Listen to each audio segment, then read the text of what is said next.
अलग भइल झारखंड अब कखई सकर का। तो लभी बाबा का प्यार अटूट है, ये हमारे बीच में है, हमारे लिए कम गर्व की बात नहीं। ऐसे महापुरुष बहुत कम पैदा होते हैं और हम सबके बीच में हैं। इससे बड़ा उत्सव हम सबके लिए कुछ नहीं हो सकती। तो बस एक लास्ट भजन गाऊंगा, उसके बाद आप सबका वही चीजें जो आप चाहते हैं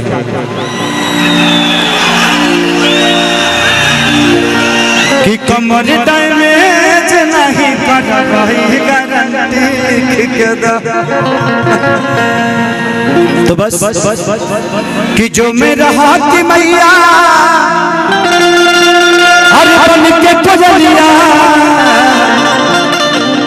कि जो मेरा हाथ मैया हर बन के कोजलिया, तो तू उठाती मैया तोरे अंगन, उठाती मैया तोरे अंगन में।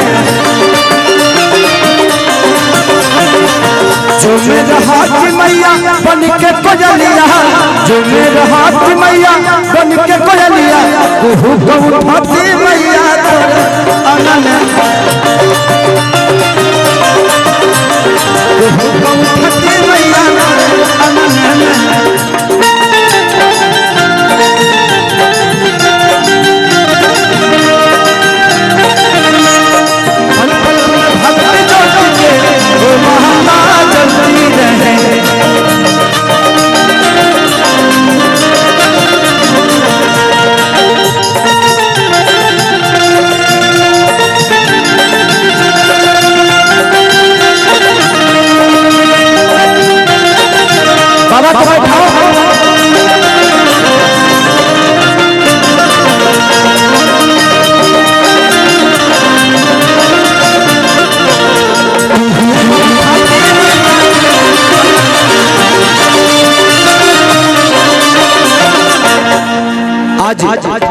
इस जन सैराब को देख के ऐसा लगता है कि जिंदगी में जो संजय भैया, बच्चू भैया, पागल भैया ने मुझे दे दिया, वो शायद आजीवन पता नहीं कब मिलेगा।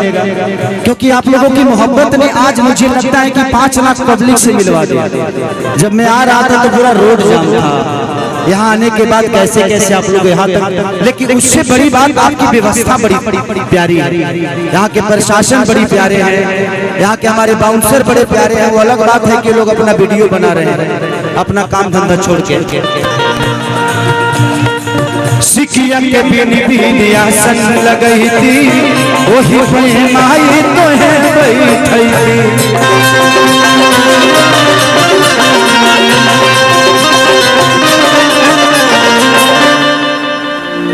एक सेक्रेटरी तो ही होगा का? आप भौजी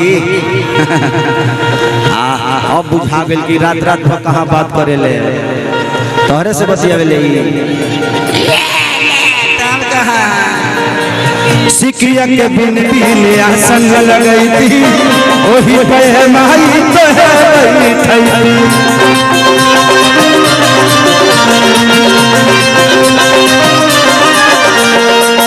कि जो मेरा हाथ मैया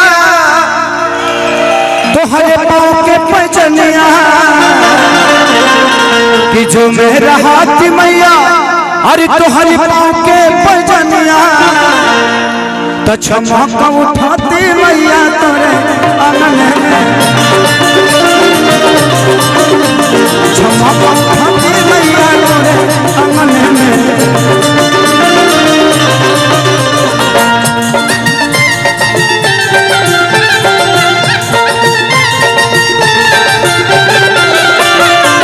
झोलिया भरते हैं खाली वो नहीं जाते,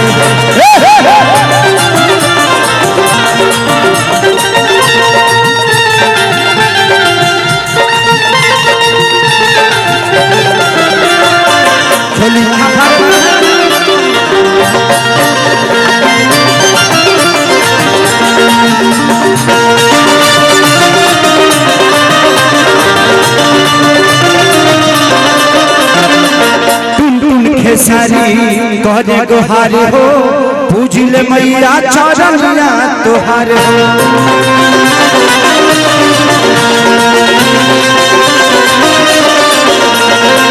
टुन टुन खेसारी करेले गुहार हो पूजिले मैया चरनिया तुहार हो।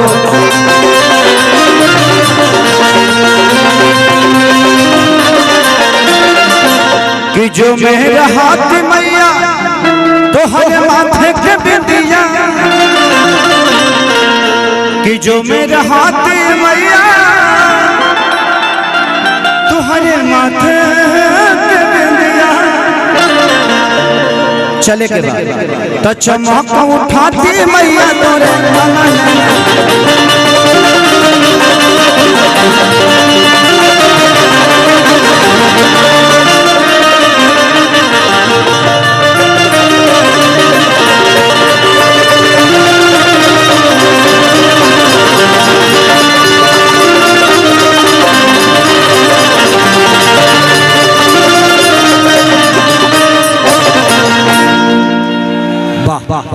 प्लीज मैं सबसे रिक्वेस्ट यही करूंगा कि लोगों को प्यार से बैठाइएगा, किसी पे डंडा लाठी मत